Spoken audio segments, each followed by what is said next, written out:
In October of 2016, the leaves in the Cherokee National Forest were molten orange and red, and 5 college friends crammed themselves into Kayla Dawson's black Jeep for what they called a digital detox weekend. They made a rule: no phones after they posted their last photo. The picture showed them sprawled across the Jeep's hood, grinning, hands flashing peace signs, mocking each other in the caption about surviving without Wi-Fi. Brittany Cole joked back in a comment, "If we die out there, I'm haunting you first." No one reading could know then how heavy those words would become. When they didn't return on Sunday as planned, panic spread quickly through Millbrook. Sheriff Wade Cooper drove to their reserved campsite himself. What he found was unnervingly pristine.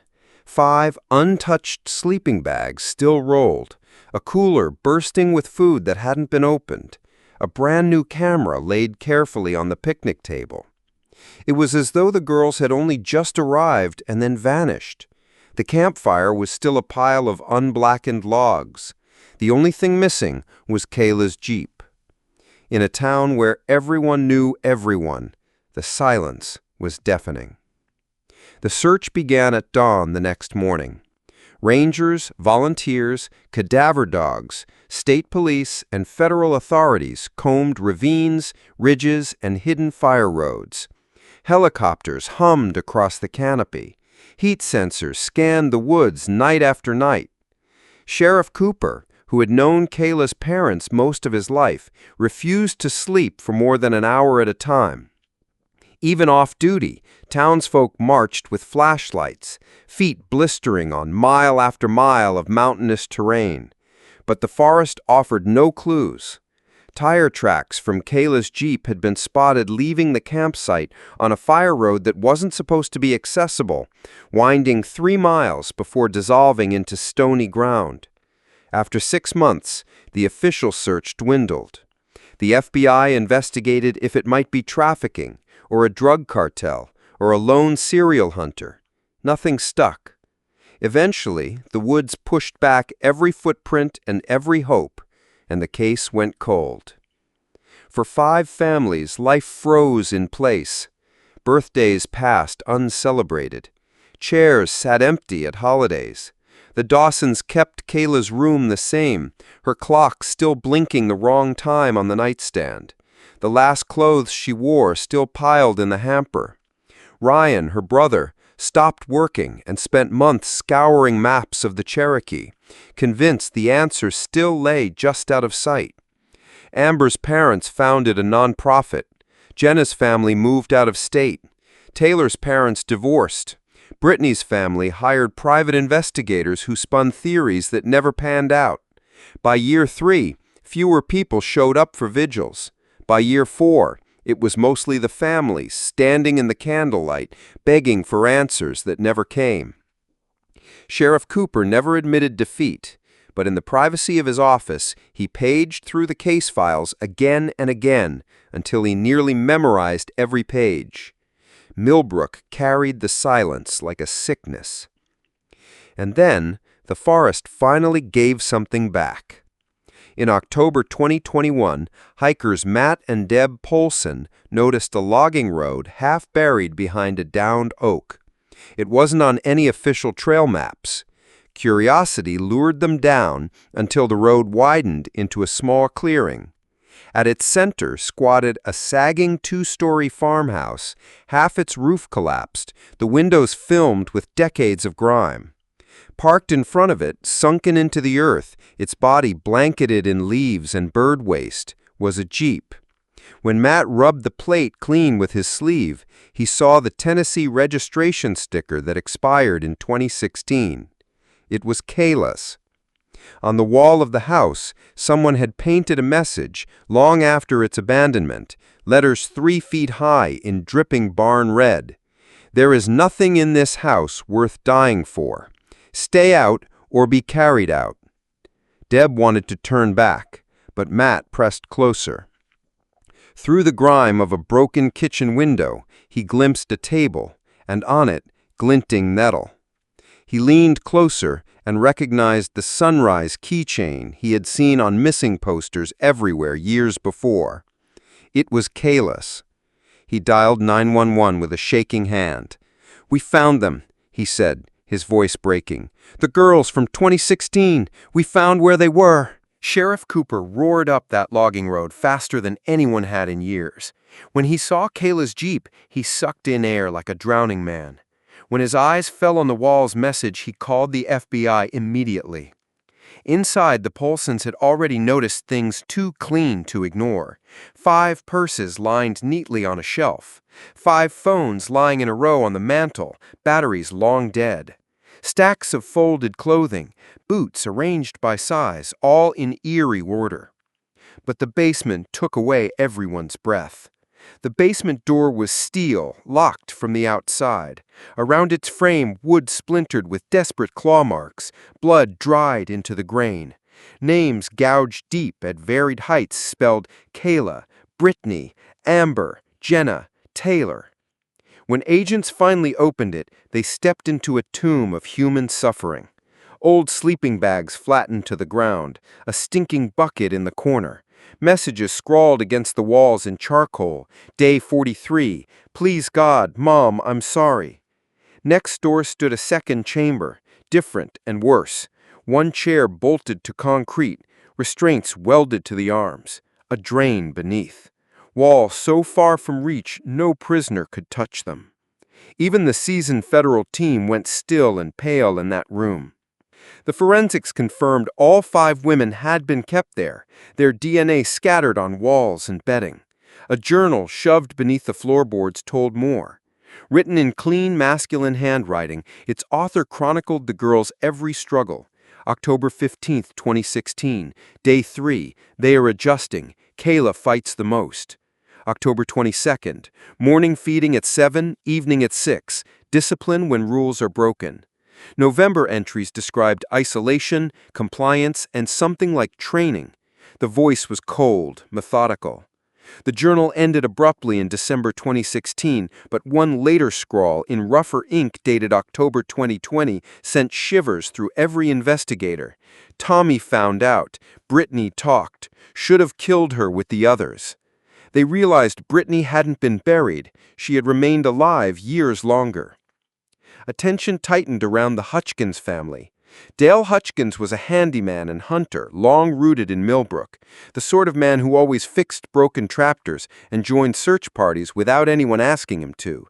His son Tommy had been 20 at the time of the girl's disappearance and threw himself into searches so intensely others pitied him for how desperate he looked. Only later did it seem too perfect.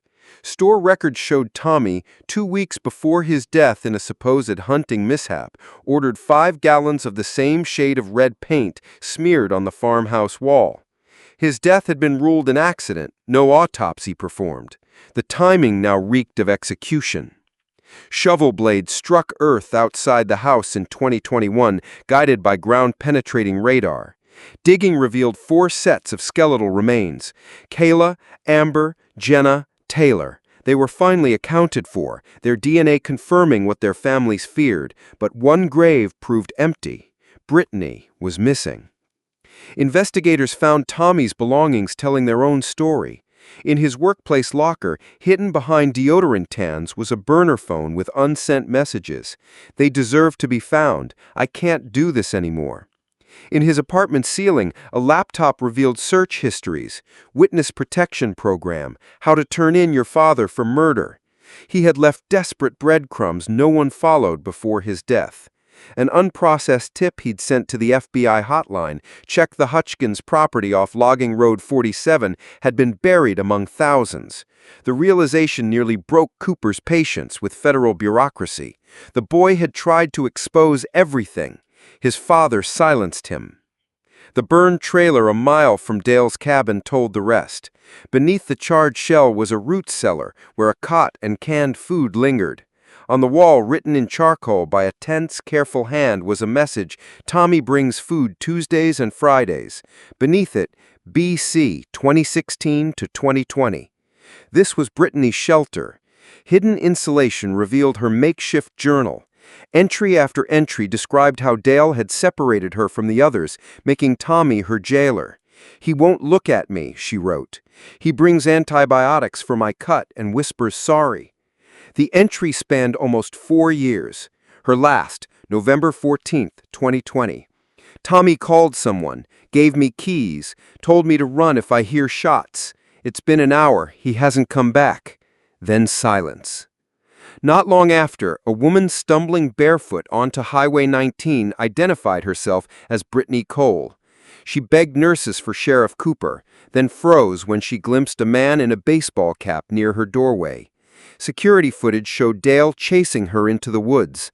That was the last confirmed sighting until weeks later when law enforcement uncovered Dale's corpse in a shallow grave, shot through the head with his own .308 rifle.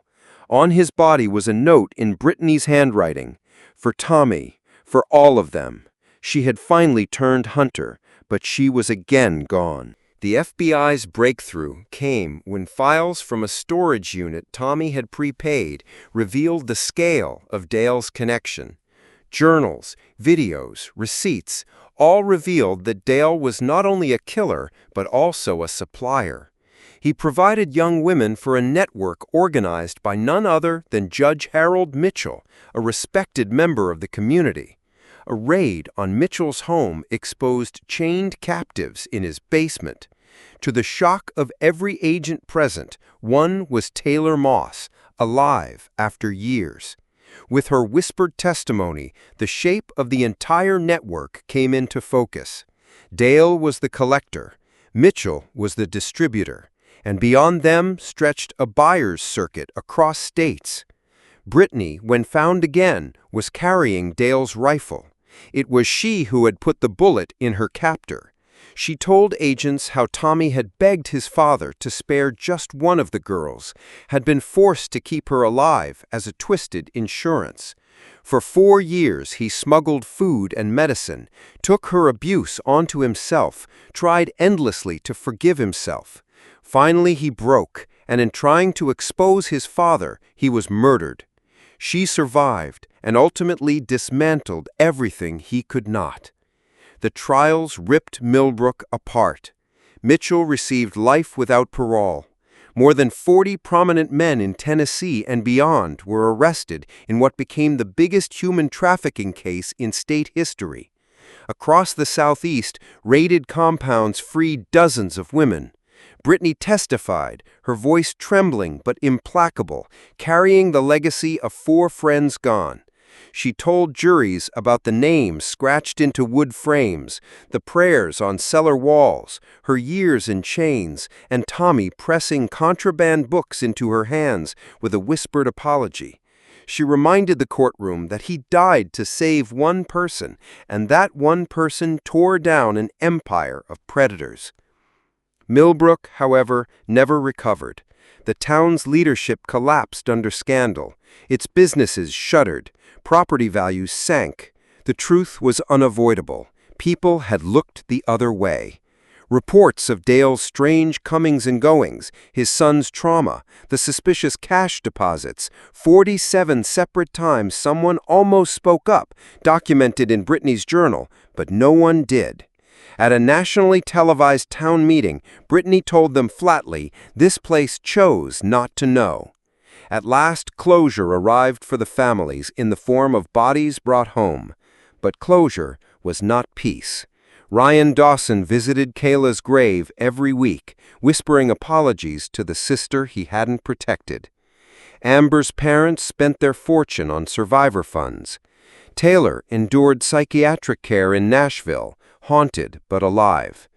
Jenna's remains were laid to rest, and Brittany, scarred into strength, dedicated her days to counseling other survivors, speaking at conferences, living proof that monsters can be unmasked. She often visited Tommy's grave, marked with the words, "He saved who he could." The ruined farmhouse was burned down, but a marker now stands where it once brooded, etched with all 5 girls' names. Families leave flowers, candles, and photographs. Kayla, who fought hardest. Amber, who laughed loudest. Jenna, who prayed the longest, Taylor, who lived too long in darkness, and Brittany, who carries their voices forward. What began with 5 best friends laughing on a Jeep hood ended in graves and testimony, in the unmasking of a sprawling trafficking network, in a town horrified by its own complicity. It ended in the quiet heroism of a son born into evil who finally chose the opposite at the cost of his life. The warning, painted in scarlet on crumbling wood, remains in memory if not in paint. There is nothing in this house worth dying for. But Tommy Hutchins did die for something in that house, the one girl he could keep alive. That girl lived, and in living, destroyed an empire of predators. 5 went into the forest, only 1 truly came home. But because one son defied his father, because one survivor endured 5 years of nightmare, dozens more girls across the country walked free. And in the arithmetic of horror, that may be the closest to justice the world can manage.